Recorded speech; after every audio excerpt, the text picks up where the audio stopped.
I was sipping lukewarm coffee when the post appeared tucked between a weather alert and an ad for linen jumpsuits I'd never searched for. My niece had uploaded a looping boomerang champagne flutes clinking ocean shimmering behind them. The caption read, "Ward Family Yacht Retreat Loading. Tradition continues." I paused thumb mid-scroll, the annual trip. The one I'd been invited to twice in 13 years of marriage. Once the year Jonas and I eloped and Portia was trying to be inclusive. The second 3 years ago when I suggested rotating the itinerary and was never asked again.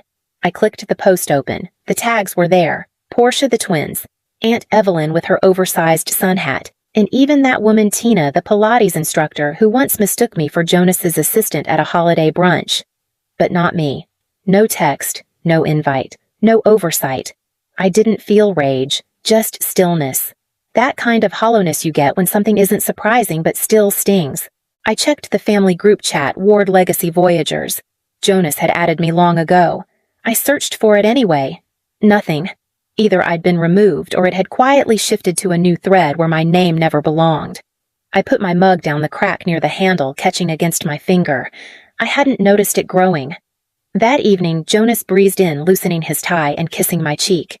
His day had been fine. Mine had been invisible. "Did you see your sisters planning the yacht trip again?" I asked lightly. He frowned at his phone, then glanced up. "Yeah? I think Mom mentioned it. It's still early. I'm sure they'll add you." I nodded, like that meant something. After dinner, while he tuned out to stock alerts and half-watched baseball, I opened a blank note on my phone and titled it, "Things They Didn't Think I'd Notice." The first line I typed was, "Ward Family Yacht Retreat." No invite again. Then I closed the note, finished the dishes, and filed the feeling away, not as evidence, yet just memory. The next morning, I woke to the sound of my phone buzzing across the counter. A message preview blinked through the screen. Portia. The words underneath made my jaw lock. The message preview read, "Final cabin list confirmed." Excited, I tapped it open, expecting another group update I wasn't technically part of. But instead, what I saw was a screenshot clearly meant for someone else. A table of cabin assignments from the charter company. Neat columns, assigned bunks. My name crossed out with a red digital pen. Next to it, reassigned to Tina L. Tina, the woman who once asked if I managed Jonas's schedule. Beneath the image came a follow-up message. "Oops, wrong. Text. LOL. Just realized we might have missed reserving your spot. Total mix-up trip filled up faster than expected this year, but we'll catch up after, yeah." The emojis were like acid. I didn't respond. I knew I couldn't trust my fingers to stay polite. Later that afternoon, I showed Jonas the message. He read it once, then handed the phone back too quickly. "She probably just got overwhelmed." "Don't take it personally," he said, eyes sliding away like they always did when discomfort settled between us. I didn't answer him. Instead, I opened my laptop and pulled up the email receipts from last year's charter. A few keystrokes later, I found the name of the company, the email trail, and a copy of the joint ownership agreement I had signed, though only one of our names ever came up in conversation. I printed everything. One by one, each document came out clean and sharp. I slid them into a manila folder, the same kind I used for tax prep. On the tab, I wrote in careful pen truth. I didn't write to Portia. Didn't send a message to the family chat. I just filed the screenshots and the receipts, then placed the folder in my bottom drawer next to appliance warranties and birth certificates. When Jonas walked past the open office door later that evening, he paused for a second like he might say something. He didn't. I didn't need him to. I already knew what came next. I used to think it was better to let things go. The wrong name on a place card, the family email chain that somehow skipped me, the Christmas itinerary with the time wrong until I showed up late and got blamed for missing the group photo. Portia once tagged the wrong Selena on Facebook, a woman in Florida with 3 kids and a pet lizard. I messaged her. She never fixed it. The photo stayed up for weeks. Then there was the baby shower for Rachel Jonas's cousin. I found out the day before. Portia said, "Oh, I thought you were out of town." I wasn't. I'd even sent a gift. Each time I swallowed it down, told myself, they don't mean it. Don't make it worse. But silence has a price. You don't realize how expensive it is until your name is quietly erased and no one thinks to ask where you went. Jonas stood by the doorway last night watching me add another printout to the folder. He didn't ask what I was doing. I didn't offer it. This morning, I opened the hallway cabinet and pulled out the original yacht paperwork. I hadn't looked at it in years. Not since we bought it. It was my idea. My investment. I'd even handled the down payment solo. But the accountant said it'll be easier if both names are listed for tax and trust purposes. So I added Jonas. Simple. Clean. No fanfare. Funny how paperwork can become prophecy. I ran my finger down the ownership clause, equal co-owners. No distinction. No matter what Portia's dinner toasts implied. I slipped the documents into the folder and zipped it shut. I wasn't packing anger. I was packing proof. Not for a confrontation. For my return. And this time I wouldn't knock. The wheels of my suitcase clicked over the wooden dock, steady and deliberate. I wasn't early, but I wasn't late either. Just on time, though, not by their invitation.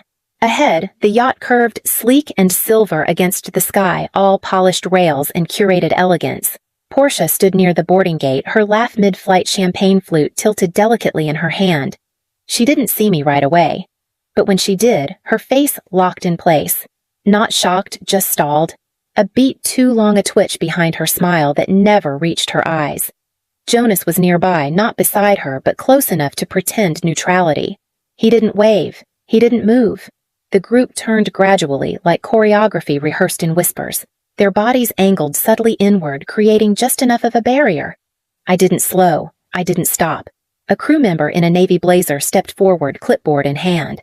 She glanced once at me, then smiled with practiced ease. "Welcome aboard, Ms. Ward," she said, voice clear and precise. "The owner is now aboard." No one clapped, but no one spoke either. I gave a small nod and stepped onto the yacht, the manila folder firm under my arm. The teak deck beneath my shoes felt solid, real, like something I built, not borrowed. I didn't look back. I walked past the floral arrangements Portia had chosen to impress, past the curated tables with name cards and eucalyptus runners. No one offered me a drink. No one asked if I needed help with my bag. That was fine. I hadn't come to be hosted. I passed through the main salon, down the portside hall, and out to the aft deck. There, finally alone, I let my shoulders drop, not in exhaustion, but in return. The sea stretched quiet around us, and inside that quiet, I heard the voice again, this time from above, steady and respectful. "We're ready to depart once we receive your clearance, Ms. Ward." I turned, met her eyes, and said, "Proceed." I was seated in the lounge, legs crossed, lemon tea in hand, when I heard Portia's voice take on that performance pitch she always used when a camera was rolling. "Hi, everyone," she said brightly, holding her phone just above eye level to catch the best light. "We're so thrilled to continue the Ward family tradition out on the water again. There's nothing like the open sea to remind you of where you come from and what legacy really means." The words were smooth, sugar-coated, each one designed to sound casual but carry weight. I didn't move. I didn't look up. I just sipped. She kept going. "Family isn't just who you're born to, it's who shows up. Loyalty, love, shared history. That's what matters." Then, like punctuation from the universe, a voice rang out behind her, loud enough to land inside the stream.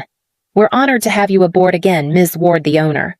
It wasn't shouted. It didn't need to be. Portia's arm dropped just an inch. Her face didn't falter, but the edges stiffened. Her smile stuck too wide, too fixed. She paused mid-sentence. And then the comments started. "Wait, she's the owner." "That shift to tell us more about Ms. Ward," Portia explained. The hearts and likes were replaced with question marks and side eyes. She tapped the screen rapidly, fumbling to end the feed or mute it or maybe reverse time. But the moment had already landed. I didn't flinch, didn't gloat. I let the silence do the explaining. Callista, Jonas's cousin, slipped into the seat beside me, casually flipping through her phone. "I give it 5 minutes before she tries to spin that," she whispered. I didn't answer. I just set my tea down gently, the cup resting on its saucer like punctuation. Above deck, I could still hear the hum of the boat and the low, fractured voices of people adjusting their narrative. I already knew whose voice would carry next. The dining salon glowed in soft candlelight, every detail manicured from the folded napkins to the sprigs of rosemary at each place setting. Portia stood near the head of the table, her glass raised just high enough to command the room. She smiled, like nothing had cracked, like the earlier live stream hadn't shifted the air. "I just want to thank everyone for being here." She began, her voice polished, her eyes sweeping the room without ever landing on me. It's not just the setting or the tradition, it's the people, the ones who protect our legacy, who understand what it takes to uphold it. The room nodded, a few murmured approvals drifting between wine glasses. We only bring those who add to our story, she continued, not subtract from it. That was the line, the coded message that wasn't even subtle anymore. I stood slowly. No clink of glass, no apology. I'd like to contribute something, I said.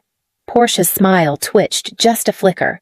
I set the folder on the table, flipped it open with care, and slid out a printed transcript on company letterhead. I didn't raise my voice. I didn't have to. This is from a Zoom call with the family's legal consultant, I said evenly. Here's the quote. She's not blood. She shouldn't own a family asset. Silence. Even the clinking stopped. Jonas stared at the document like it might combust. Portia, you said that he asked too quiet. She opened her mouth, then closed it again. I laid down a second page. This is the original purchase agreement. The down payment came from my account. The legal owner listed first me. Aunt Evelyn shifted in her chair. A cousin cleared their throat. No one reached for their wine. I'm not sharing this for drama, I said. I'm sharing it because I've listened to stories get rewritten at this table for years without correction. Someone at the far end, Mr. Hannity, one of Jonas's family's oldest friends, spoke gently. I think we've all been told the wrong story. Heads began to turn. Eyes that had glanced past me now landed fully. I didn't push further. I just gathered the papers, slid them back into the folder, and took my seat again without ceremony. Jonas didn't say a word, but his silence was no longer safe. Portia didn't come down for breakfast. Her chair sat empty, napkin untouched, the place card still angled just so beside the floral centerpiece. No one mentioned her absence, but the space where she should have been said enough. The others were quieter that morning. No scripted laughter, no overperformed toasts, just the sounds of cutlery and cautious glances. Aunt Evelyn poured me coffee without speaking, her hand steadier than usual. Across the table, Jonas's cousin Maddie offered a half smile, the kind that carried something heavier than apology. No one said they were sorry, but no one acted like I didn't exist either. Later, Jonas found me near the stern, leaning against the rail. He stepped beside me, not too close, but near enough to be heard over the wind. I should have said something, he said after a long pause. Every time she cut you out, every time you came to me with a look and I said, just let it go. I kept my eyes on the water. You didn't erase me, I said, calm and measured, but you didn't stop them either. He nodded once. I thought I was keeping the peace, he added, more to himself. I turned toward him, not angry, just done. You kept her peace, not mine. He didn't defend it. He just stood there, letting the truth settle between us like mist. The rest of the day moved slowly but with weight. People didn't avoid me. They didn't fawn either. They simply acknowledged with a touch to the shoulder, a second longer eye contact, a question asked directly instead of around me. Presence didn't need an invitation anymore. That night, as the sun dipped behind the marina and the last of the table was cleared, I returned to my cabin and placed the folder on the desk. Not to reread it, just to know it was still there.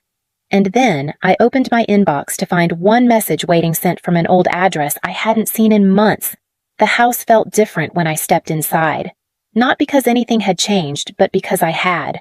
Same stack of unread magazines by the console table. Same scuff on the doorframe. But there was space in the silence now room that hadn't been there before. I placed the manila folder in the drawer beneath the credenza. Not hidden, not displayed. Just stored like a finished chapter. Later that evening, while sorting old mail, I found it wedged between a grocery list and a torn envelope. A note in my father's handwriting, blocky, neat, intentional. Don't wait for a chair. Build the table. I sat with it for a long time, thumb grazing the edge. I didn't remember when he gave it to me, maybe after some quiet dinner where I'd nodded too much and spoken too little. But he must have noticed. He always did.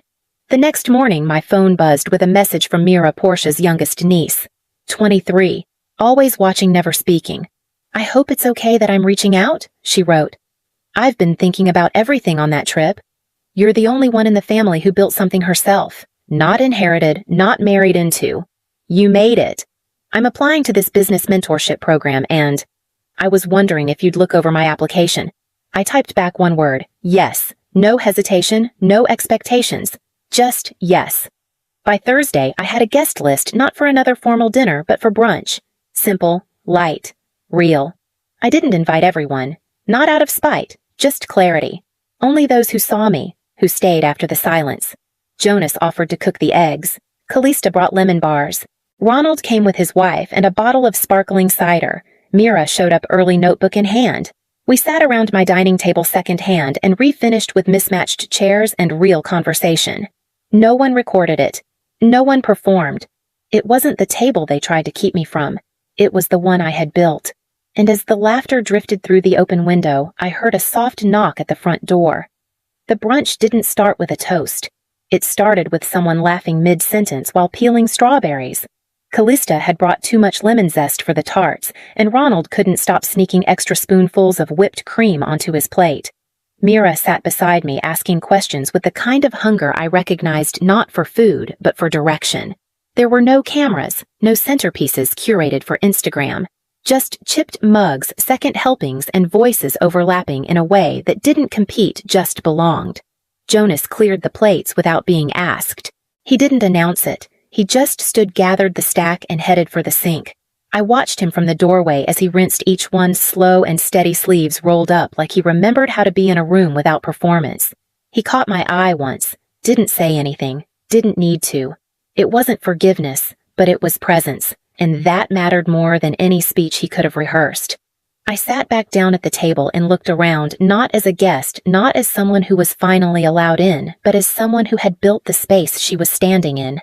Not borrowed it, not begged for it, built it. Every story shared that morning came with pauses, laughter, interruptions, detours. Nothing was polished. Everything was honest. I didn't need a spotlight to feel seen. I didn't need their permission to feel rooted. Later, after the last glass was washed and the leftovers packed into mismatched containers, Jonas handed me a towel to dry. His hand brushed mine, no plea, no performance. Just there. And in the quiet that followed, I felt something settle.